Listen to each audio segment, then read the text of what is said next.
Mimi naitwa Jebla Kambole, ni wakili ambaye nilikuwa nakiwakilisha Chama cha Demokrasia na Maendeleo na niko na wanachama na viongozi kadhaa wa chama. Shauri leo lilikuwa nakuja kwa ajili ya kutoa maamuzi madogo kwenye kesi ya msingi pamoja na kusikiza mapingamizi ya awali pamoja na kusikiza kesi yenyewe ya msingi. Lakini kutokana na mwenendo wa shauri jinsi ulivyokuwa kuanzia asubuhi tumefika maamuzi yalivyokuwa yanatolewa, kwa sababu maamuzi ya mapingamizi juu ya kesi ya msingi mahakama imeyakataa na iko tayari kuendelea kusikiliza kesi yenyewe, na imepanga kusikiliza siku ya tarehe 24 mwezi wa 6 mwaka 2025 kwa ajili ya kusikiliza kesi ambayo inahusiana na Chama cha Demokrasia na Maendeleo kukiuka sheria ya vyama kwa kutokuwa na mgao sahihi wa mali kati ya Zanzibar na bara. Lakini pia kulikuwa kuna maombi ya zuio la shughuli za chama. Kwa hiyo pamoja na kwamba kulikuwa kuna mapingamizi pia hapo, lakini ni kipengele kidogo sana cha pingamizi ambacho mahakama imekubaliana nacho, kutoa paragraph ya 16 ya viapo vyao. Lakini mwisho wa siku uondoaji wa hiyo paragraph hauathiri kesi ya msingi. Mawakili kadhaa tulikuwa tunawakilisha hili shauri, Dr. Rugemeleza Nshala, Hekima Mwasipu na mimi. Lakini kwa siku ya leo bahati mbaya Dr. Rugemeleza Nshala alishatoa taarifa kwamba kwa siku ya leo hata kuwepo, na Hekima Mwasipu kati ya watu ambao wamefariki kwenye ajali ile ya Mbeya, kuna ndugu yake pia amefariki. Kwa hiyo ameenda kwenye msiba. Kwa sababu hajaenda kwenye msiba, yuko tunajaribu kuorganize namna gani ya kwenda. Kwa hiyo tukao tumekubaliana kwamba ni muhimu sana tukamsindikiza mwenzetu kwenye hili jambo. Kwa hiyo nilijaribu kuiambia mahakama kuna hii changamoto ambayo imetukumba, tupewe angalau mpaka siku ya Ijumaa ili tuje kusikiliza. Lakini jaji aliweza kukataa kabisa ilisho ya namna hiyo. Na kuamua kuendelea kulisikiza shauri. Sasa sisi tunafikiria kwamba kusafiri usiku sio salama sana kwa ajili ya kwenda kwenye msiba. Kwa hiyo tukaona kwamba hailisho lile alikuwa sawa, kuzuia kuahirisha kwa ile shauri alikuwa sawa, kwa sababu mwisho wa siku shauri lenyewe aliko chini ya hati ya dharura, ni shauri la kawaida tu. Lakini kuona kwamba maamuzi yanatoka leo, mapingamizi yetu yanasikilizwa leo, mapingamizi yao yanasikilizwa leo, na kesi ya msingi ya maombi inataka kusikizwa leo, haikuwa sawa sana. Na sisi kwa sababu tumekuwa tukiendeleza hili shauri na tunaona mambo yanavyokwenda, mimi binafsi nikaona kwamba sitendei haki chama na wanachama kwa namna shauri ambavyo linaenda. Kwa hiyo nikamtaarifu mheshimiwa jaji kwamba siwezi nikaendelea na kusikiliza maombi ya zuio, kwa sababu naona kama sitendei haki na sitendei haki kwenye hilo shauri. Kwa baada ya kuona kwamba sitendei haki na mimi sitendi haki kwenye hilo shauri, nikamtaarifu mheshimiwa kwamba naomba nijiondoe kwenye hili shauri ili chama kipate muda wa kuleta wakili mwingine hata kwa siku ya kesho. Lakini naona jaji ameshindwa kabisa kukubali hata hiyo hoja ya msingi ambayo inahusiana na haki ya kusikilizwa ya chama, haki ya kuwakilishwa ya chama kwenye shauri hili. Kwa hiyo mimi nimejiondoa na nimemtaarifu mheshimiwa jaji, naona hakubaliani kabisa na kujiondoa, na mida hii bado anasisitiza anataka kusikiliza hata kama ni upande mmoja, bila kukipa chama fursa ya kuleta wakili mwingine au kuleta mtu mwingine wa kuweza kuwakilisha chama kwenye shauri kubwa la namna hii.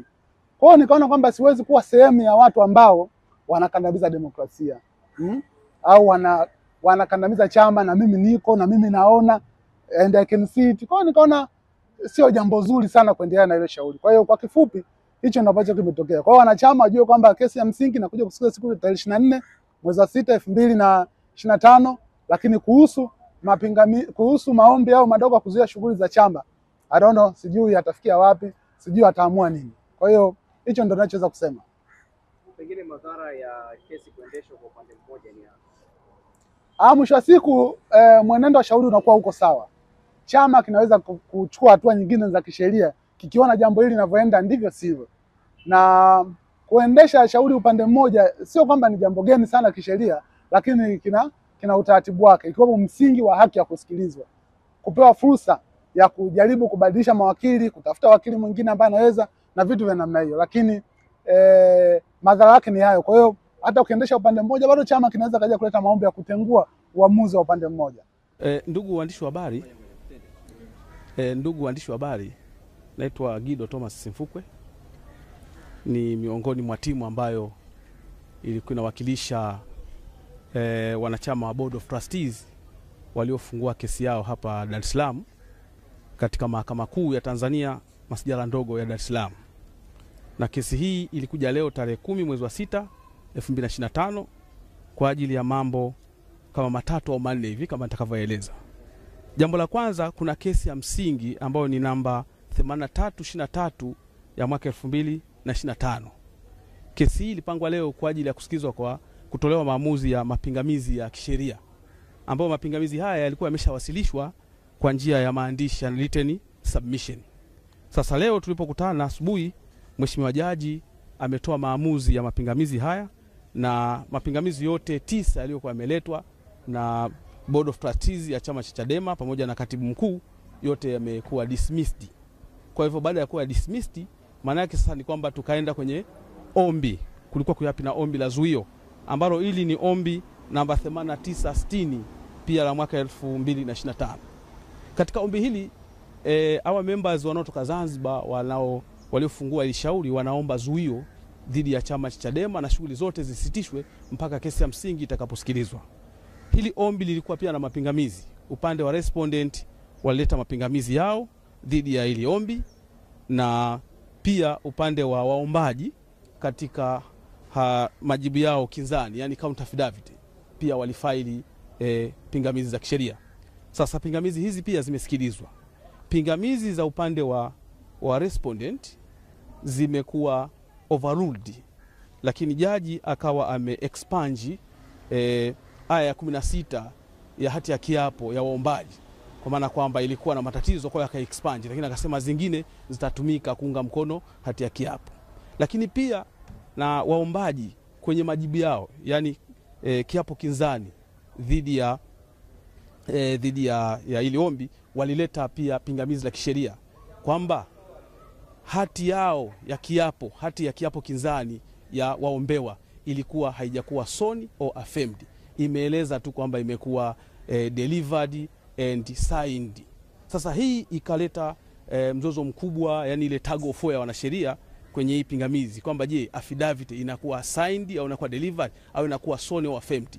Kwa hiyo baada ya mapingamizi haya kusikilizwa kwa kirefu, Mheshimiwa Jaji alisustain EPO na akawa ame struck out, yani akaiondoa hati ya kiapo kinzani ya kukataa ili ombi la zuio.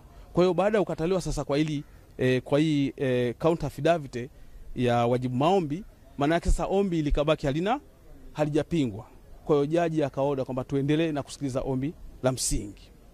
Baada ya kufikia hapa, mahakama ilipotoa amri hiyo, wakili wa wajibu maombi, yani wa chama cha Chadema pamoja na katibu mkuu, akaomba kujitoa mahakamani kwamba hahitaji tena kuwakilisha wateja wake, na kwa hivyo akiendelea kuwakilisha wateja wake itakuwa yeye ameona pengine kwa interest zake haitofaa. Kwa hiyo akawa amejiondoa mahakamani na mahakama ikatoa amri ikamdischarge.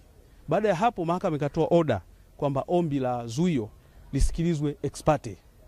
Kwa hiyo tumesikiliza ombi la zuio ex parte, yani ex parte maana yake upande mmoja, kwa sababu wale walikuwa mahakamani wakaamua kuondoka mahakamani. Kwa hiyo mahakama ikasikiliza ombi la zuio, ikawasikiliza waombaji upande mmoja, basi kwa sababu wajibu maombi walikuwa hawapo na wameondoka mahakamani, na ikatoa amri zifuatazo.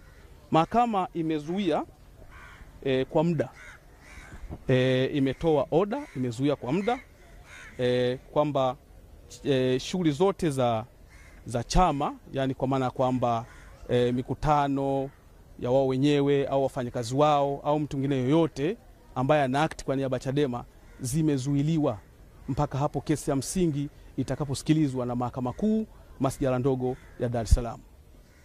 Kwa ufupi hayo ndio ambayo yametokea kwa leo. Kuna jambo hapa la unaweza kutufanulia kwa jicho la sheria la kusikilizwa kesi upande mmoja, kwenye jicho la sheria hiyo lina kwa jinsi ambavyo kesi ilikuwa inaendelea kwa muktadha wa kisiasa na kwa muktadha wa chama chetu, na sisi kama wadau wakubwa wa hii kesi tumeona kabisa huyu jaji alikuwa hana nia nzuri na chama hiki kwa jinsi alivyokuwa anaendesha shauri hili. Huu ni muendelezo ya kila jambo ambalo linaendelea hapa Tanzania na chama chetu. Tumeona leo huko kwenye ziara watu wamevamia. tumeona vitu vya visivyokuwa vya kawaida ambavyo vimetokea hapa. Leo Mama Anna Komu ambaye alijiondoa kwenye hii kesi ameshow up ghafla. Kila hoja ambayo ilikuwa inaletwa na wakili wetu, jaji alikuwa analitupilia mbali. Ametupilia mbali mapingamizi yote 9 ambayo sio jambo la kawaida. Lakini msimamo wa chama ni kwamba chama chetu kitaenda kukaa, kitaingia kwenye kamati ili shauri litajadiliwa na kamati kuu, na baada ya hapo chama kitatoka na msimamo. Nashukuru sana. Kwenye jicho la sheria likoje? Kabla sijajibu hilo, kulikuwa kuna jambo lingine pia ambalo nimelisahau kidogo hapa. Kulikuwa kuna hoja iletwa kwamba waleta maombi mmoja amejitoa. Yaani wale walifungua maombi kutoka Zanzibar kwamba kuna mmoja amejitoa. Sasa yule mmoja aliletwa mahakamani na akaithibitisha mahakama kwamba yeye hajajitoa. Sasa swali likaja kwamba je, ile notice iliyofailiwa mahakamani na wanasheria, hiyo notice ilitoka wapi? Yaani ile hati ya kusema yule mmoja amejiondoa. Kwa hivyo mahakama imemhoji na akaithibitisha mahakama kwamba yeye hajajiondoa na bado yupo na hajatoa instruction yoyote kwa wakili yoyote kwamba yeye ajiondoe kwenye kesi. Sasa nikijibu swali lako ambao unasema kwamba je, hii ya upande mmoja. Ombi halijasikilizwa upande mmoja pase. Tulikuwepo pande zote mbili zilikuwepo mahakamani. Lakini upande wa respondent wameamua wao kususia tuseme proceedings kwa sababu ambazo wao wanazijua wao. Kama wakili alivyosema mimi sitataka kinaenda kuendelea. Sasa mwanzoni tuko pamoja tumeshasema kwa tuko tayari kuendelea na kesi. Alafu mwingine katikati ya safari anasema mimi siko tayari kuendelea. Sasa hiyo huwezi kusema kwamba eti mahakama ilikuwa na nia ya kusikiliza kesi upande mmoja, hapana. Isipokuwa tu circumstances yenyewe, mtu kaondoka. Sasa kama kaondoka tunafanyaje? Mahakama imetoa order, kesi imesikilizwa na amri zimetolewa. Sasa unawaambia nini sasa Watanzania na hasa wanachama wa Chadema ambao bila shaka baada ya taarifa hiyo watakuwa kwenye taharuki kubwa?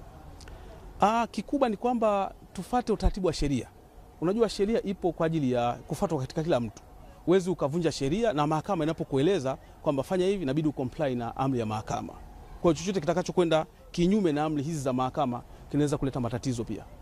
Asante sana. Yes, sir.